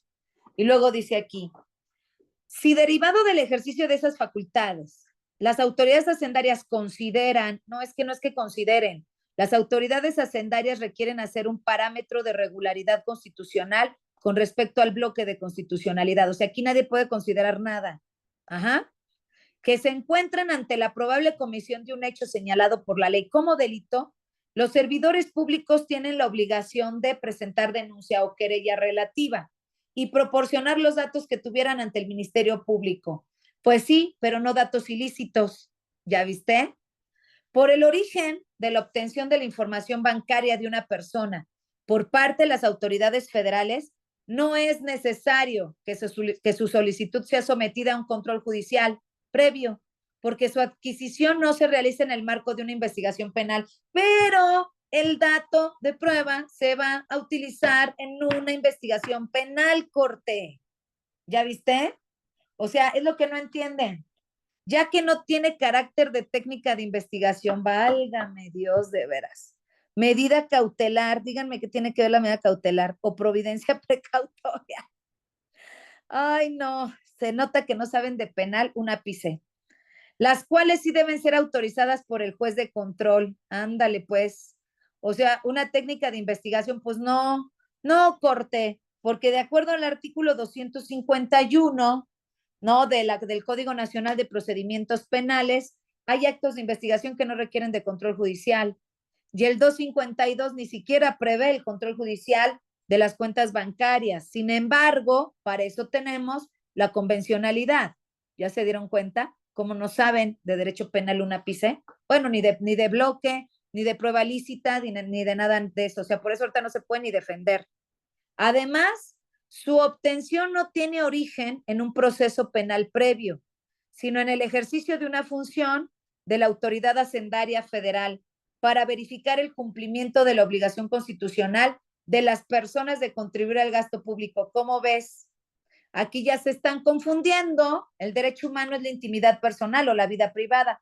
Ahora ya se fueron al derecho humano a contribuir al gasto público. ¿Ya viste cómo lo están tratando de confundir? Así como no es aplicable un control judicial previo a la solicitud de la autoridad hacendaria federal en los términos descritos. Aquí lo dicen ellos porque quieren, o sea, no lo están argumentando bajo ningún rubro. La información bancaria recabada a partir de esa solicitud puede válidamente aportarse a la denuncia o a la querella que es presentada ante el Ministerio Público, sin que ello afecte la privacidad de las personas. ¿Cómo ven, mis queridos colegas? Porque lo dicen ellos nada más. ¿Ya vieron? Todo el poder que la Corte tenía, o todo el poder que se le dio en estos años a la Corte les daba precisamente que actuaran desde esta perspectiva. Ni impide que el juez de control verifique posteriormente si el procedimiento de la obtención de esa información cumplió con los requisitos previstos en el 142. No, perdóneme. De entrada, el juez no tiene esas facultades de una autoridad hacendaria, carece de competencia. Y además, el hecho de que se verifique en materia administrativa no implica que en materia penal pueda tener la misma validez de la Ley de Instituciones de Crédito y de la Constitución Política. Quiero que vean el voto disidente. La ministra Norma Lucía Piña Hernández votó en contra, porque ella considera que se actualiza una causal de sobreseimiento. Bueno, tenía que haber alguien inteligente en la Corte por lo menos, ¿no? Entonces, ya ahí está el caso. La pregunta es, ¿y ahora cómo lo vamos a resolver? Para eso, otra vez nos vamos al rombo de la metodología geométrica, porque ya voy a terminar, se los resuelvo rápidamente, porque requiero que me digan si tienen dudas o preguntas. Entonces, en la parte de arriba tenemos la convencionalidad, Convención Americana de Derechos Humanos, artículo 11.2, ¿no? Es vida privada de las personas, vida privada. Tenemos la jurisprudencia de la Corte Interamericana de Derechos Humanos, el caso Gremio de Abogados, Alvear Restrepo versus Colombia, en su punto 554. ¿Ok? Donde me dice que para entrar a esta vida privada se requiere forzosamente control judicial previo. ¿Ok? De cualquier autoridad. Además, aquí tenemos también el caso de la Corte Interamericana, caso Hellman contra Uruguay, versus Uruguay, donde el control de convencionalidad, punto 239, es obligatorio para todos. Tenemos aquí a la Constitución, porque la Corte como que nos quiso marear, nos habló del derecho humano a la contribución del gasto público y no nos habló para nada de la vida privada, no argumentó nada de la vida privada. Entonces la Constitución marca la vida privada 14 y 16 constitucional. Entonces, de entrada, nuestro bloque de constitucionalidad es este. ¿Ya se dieron cuenta? Nuestro bloque de constitucionalidad es este de aquí, la Convención Americana, que sería el triángulo, ¿no? La Convención Americana, la Constitución y la jurisprudencia de la Corte Interamericana. Y aquí transversalmente utilizamos un elemento. Ay, mi lápiz que no quiere pintar. Transversalmente utilizamos un elemento que es el principio pro persona. Por favor, este es el que nos va a dar la pauta. Pro persona. Entonces, ahí vamos a determinar cuál de estos tres protege con mayor intensidad los derechos de la persona. El caso Alvear Restrepo versus México. Este es el que más va a proteger, porque dice que se requiere control judicial en esas esferas de la vida privada de las personas. Este va a ser nuestro señuelo de análisis. Desde aquí vamos a partir. Vayamos a la ley secundaria. La ley de instituciones de crédito en el artículo 142. Bueno, la ley de instituciones de crédito es inconstitucional, ¿ya te diste cuenta? Inconvencional, ¿ya se dieron cuenta? ¿Por qué razón, mis queridos amigos? Porque no cumple con este bloque, así de simple. Ahora, la jurisprudencia de la Corte, de la Suprema Corte de Justicia de la Nación, que es esta, evidentemente es inconstitucional y evidentemente es inconvencionalidad. Inconvencional, ¿por qué? Porque tampoco cumple con el bloque. Entonces, la forma de resolver el caso es muy sencillo. Sin embargo, necesitamos un argumento más. ¿Cómo vamos sin aplicar una jurisprudencia de la Suprema Corte de Justicia de la Nación? Bueno, tenemos esta jurisprudencia, tenemos la jurisprudencia 2006-225 que leímos en un principio, que en su punto 3 nos dice, cuando la jurisprudencia de la Corte Mexicana y la jurisprudencia de la Corte Interamericana sean contrarias, se va a aplicar la que más proteja a la persona. ¿Ya vieron? Otra vez. Y lo va a poner con letras rojas, principio pro persona. Ese es un argumento, principio pro persona. Sin embargo, tenemos otro argumento de la 11ª época que se los voy a dar. Ay, no, esto de verdad que el maestro Ascar y yo lo debimos haber cobrado, oigan. Sí, porque miren nomás toda esa información tan maravillosa. Pero no, debe ser gratuita para todos los juristas. Ahí les va la jurisprudencia. Esta la deben tener de cajón. 20-27-495. Con estas dos, esta la eliminan. Esta la eliminan. ¿Qué te dice la 20-27-495? Ah, por aquí la tenía yo, pero vamos a ver si todavía me aparece. Si no, no hay problema. La buscamos. A ver, creo que es esta. Ahí está. 20-27-495, que aparentemente el rubro es un poco, digamos, confuso, ¿no? Porque nos dice, jurisprudencia es del Pleno también, ¿no? De la 11ª época, ¿correcto? ¿Ya vieron? Sí, del Pleno de la Corte de la 11ª época y es jurisprudencia. Jurisprudencia de la Suprema Corte de Justicia de la Nación, los tribunales colegiados de circuito y los demás órganos jurisdiccionales sujetos a observarla no pueden desatenderla, aun cuando estimen que fue indebidamente compilada y por lo tanto apartarse de su aplicación. Por supuesto que aquí está un tribunal colegiado de circuito, dice, bueno, pues es que como no está compilada bien, la inobservo. Y otro dice, no, el hecho de que no esté compilada bien no determina la inobservancia. Y la Corte dice, no, aunque no esté compilada bien, de todas formas se tiene que observar. Sin embargo, vean lo que está en color morado. Dice la Corte Mexicana. Sin embargo, resulta válido que un tribunal colegiado de circuito, a través de un ejercicio de distinción, determine que el criterio jurisprudencial, como el que estamos analizando, ¿no? O precedente, en principio resulta obligatorio, no es aplicable al caso futuro al confluir hechos distintivos. ¿Cuáles son los hechos distintivos, mis queridos amigos? La jurisprudencia de la Corte Interamericana. El caso Alvear Restrepo contra Colombia, ¿ya vieron? Y argumentos suficientes que permitan adoptar un criterio diferente. Ahí está, para el caso en concreto, sin que ello implique desconocer su fuerza vinculatoria ni analizar su método de integración. O sea, el argumento que nosotros debemos hacer como juristas es, yo no estoy solicitando que la tesis se inaplique, simplemente la tesis no es aplicable al caso en concreto, porque ya existe una sentencia de la Corte Interamericana que forma parte del bloque de constitucionalidad, la cual determina que para efecto de que se pueda ingresar, se requiere específicamente de control judicial previo. Y luego sigue diciendo,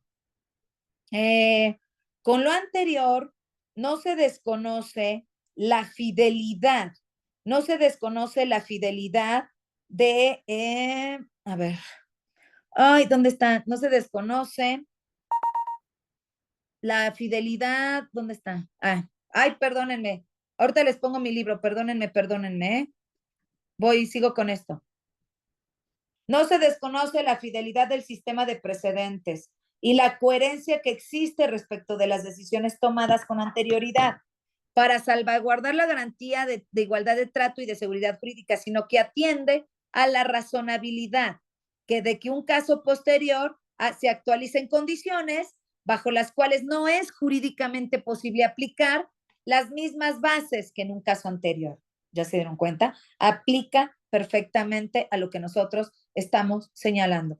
Ya está el caso Alvear Restrepo contra Colombia, mis queridos amigos, en cualquier materia, por la autoridad administrativa, tributaria, laboral, si van a entrar a tus temas de intimidad personal o de vida privada, requieren de control. ¿Ya se dieron cuenta cómo está? Bueno, cierro esto para irnos a las preguntas, no sin antes pedirles que me sigan en mis redes sociales, Liz Padilla con Z, o si también en Instagram quieren, doctora Liz Padilla Oficial, en XLZB Padilla 2. Y por supuesto, si me quieren seguir en mi canal de YouTube, doctora Liz Padilla Oficial. Y bueno, todo lo que vimos el día de hoy se encuentra en mi más reciente obra, que se titula La obtención lícita de la prueba en el ámbito de las restricciones a los derechos humanos. Derecho disciplinario, administrativo y penal. Y evidentemente ustedes ya vieron que también está fiscal y también hay una parte de laboral. Entonces, ustedes pueden conseguir esta obra. Ya voy a detener pantalla, maestra, por cualquier cosa. Ustedes pueden conseguir esta obra en Amazon o en Mercado Libre o al 55 1302 50 85. No la venderán en otro lado más que en esos 3 lugares. Estoy lista para dudas o preguntas. Quienes tengan algo que comentar, por favor, con todo gusto. Para mí fue un gusto y un honor compartir estas ideas de mi última investigación, que bueno, pues hemos estado llevando a cabo y bueno, que todo está materializado en ese libro. Muchísimas gracias. Listo. No sé si tengan dudas. Creo que la maestra ya no está. No, No no, sé. sí, aquí Ah, estoy. Estaba esperando a que si alguien tenía alguna duda. ok. No sé si alguien tenga alguna duda o alguna pregunta. O nadie me escuchó más bien. Híjole, de lo que se perdieron. Sí, doctora, hay una pregunta en el chat hecha por mí. Le saludo con mucho gusto, Omar Vega, como siempre. Mi querido maestro, qué gusto saludarle. El gusto es Igualmente. mío, el gusto es mío. Oiga, recientemente se aprobó por parte de la Cámara de Diputados una reforma al artículo 1, en el cual modificaron un texto en el que el texto vigente quedó: las normas relativas a los derechos humanos se interpretarán de conformidad con esta Constitución y con los tratados internacionales de la materia, favoreciendo en todo tiempo a las personas la protección más amplia. Y en el texto propuesto, ellos dicen o agregan: pero en ningún caso pueden ser inaplicadas por medio de control de convencionalidad. ¿Qué opinión lo merece Es una esta estupidez, es reforma una propuesta? estupidez, es Ok, una me deja estupidez. Sí, Tendríamos porque que pareciera que se están salirnos. perfilando, ¿no? Hacia lo que quieren hacer con todo lo de la reforma judicial. Sí, sí, sí. Lo que pasa que ellos a donde se están perfilando, y hay que tener mucho cuidado, ellos deben tener cuidado porque ya está el caso de Lula, evidentemente que quiso hacer normas igualitas y se fue a la cárcel, ¿no? Con sus propias normas. Ese es Ok, ese es el punto. Me parece una idiotez. Evidentemente, si formamos parte todavía del sistema interamericano, la única salida sería que nos saliéramos de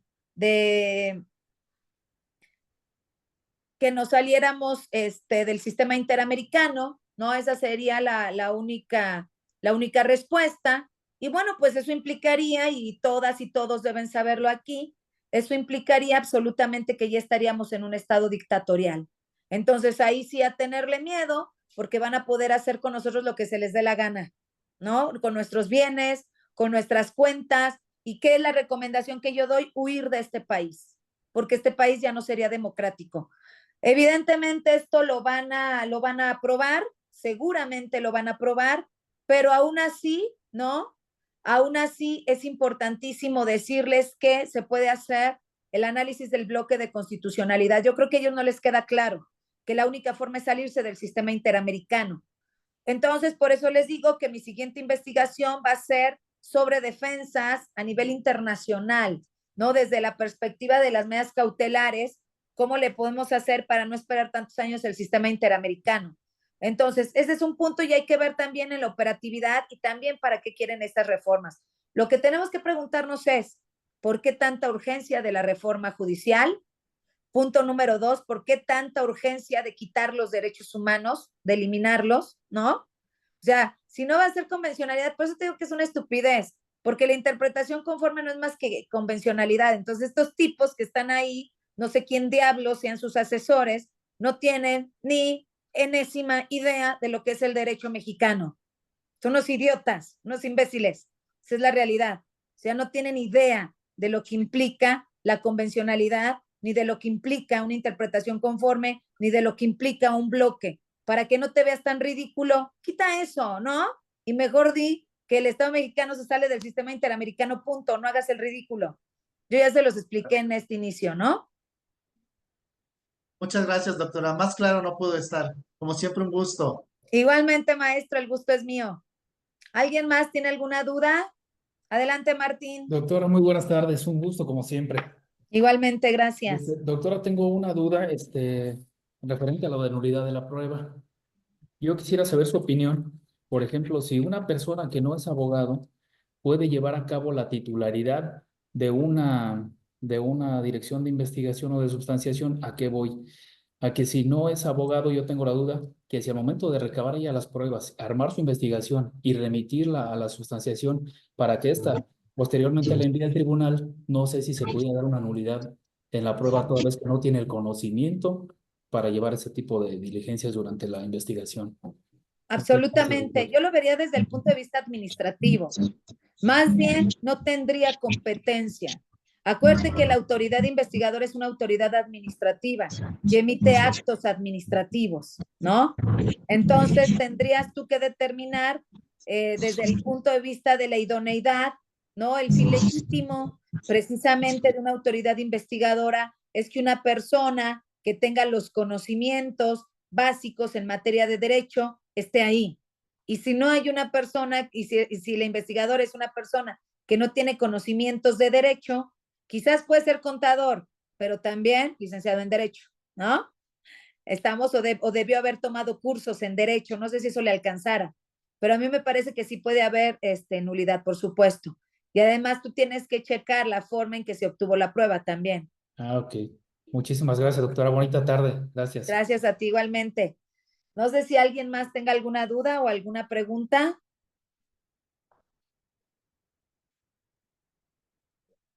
Mi querido Alfredo, dice Alfredo, la felicitamos por su valentía, bendiciones. Yo ya les dije, por la forma en cómo somos la sociedad mexicana, tenemos el gobierno que nos merecemos.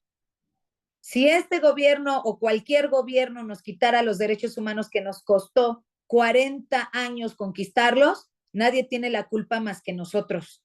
¿Por qué razón? Por agachones y por dejados. Esa es la realidad.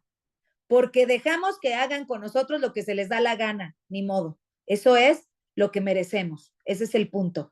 Yo les dije que tenemos el crimen organizado hasta el tope actualmente porque no se aplicó el derecho penal del enemigo en su momento.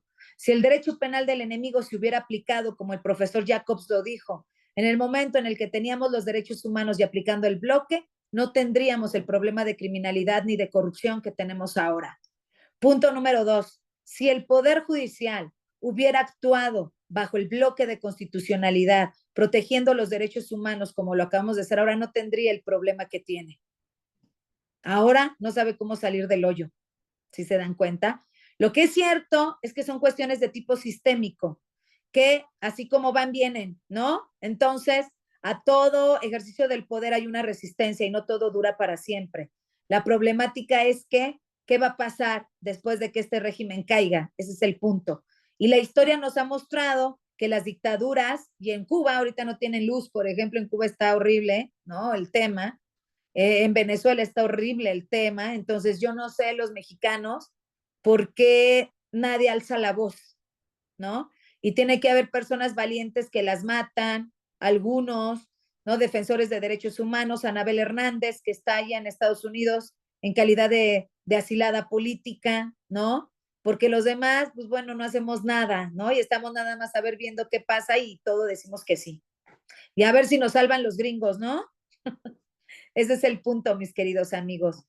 Bueno, gracias a ustedes. Ok. Uh-huh. Bueno, un gusto y un honor estar con usted y por su vasto conocimiento que nos imparte. Muchas gracias a ustedes. Lo único que les pido es, por favor, si me pueden ayudar a compartir mis investigaciones, si me pueden ayudar a compartir mis cápsulas, si me pueden ayudar a compartir la información. Yo estoy plenamente convencida que mientras más conocimiento tengamos todos, quizás podamos llegar a revertir esta situación que estamos viviendo en la actualidad. No va a ser ni de hoy ni de mañana, pero sí lo podemos hacer a corto plazo. Cuando yo empecé a estudiar derecho disciplinario, era un derecho absolutamente dictatorial, digámoslo así, violatorio de derechos humanos. Pero ahora ya cada vez más autoridades, ¿no? Ay, claro, todavía hay violación de derechos humanos, pero ya cada vez más autoridades están protegiendo los derechos humanos de las personas. Y al paso que vamos, yo estaba pensando que el derecho disciplinario y el derecho administrativo pueden ser incluso más garantistas que el derecho penal que se viene. Ese es un tema. El derecho penal se viene durísimo con todo esto y lo que nos decía el maestro Mar Vega, que ya me lo mandaron ahorita, ya tengo como 1000 mensajes de esa propuesta de reforma que me decía el maestro Mar Vega. Eso no puede ser, no puede ser y yo no sé qué les pasa a los senadores porque quieren quitar derechos humanos, yo no sé qué les pasa a los diputados porque quieren quitar derechos humanos, yo no sé, o sea, ¿cuál es la razón? ¿Verdaderamente somos tan peligrosos los ciudadanos para que nos quiten derechos humanos? No. El profesor Jacobs dijo que a quien había que relativizarles los derechos humanos, suspenderlos, y yo agrego, en términos del bloque de constitucionalidad, es a los enemigos, a los delincuentes de alto impacto, a ellos sí, incluyendo a los corruptos, pero bueno, vivimos al revés, ¿verdad? Para mí fue un gusto y un honor estar con ustedes. Les agradezco infinitamente el favor de su atención. Muchísimas gracias. Gracias, maestra. Gracias al maestro Rubén Ascar. Un abrazo. Gracias. Gracias, gracias, doctora Liz. A ustedes, un beso. Gracias. Buenas tardes. Gracias, hasta luego. Bye.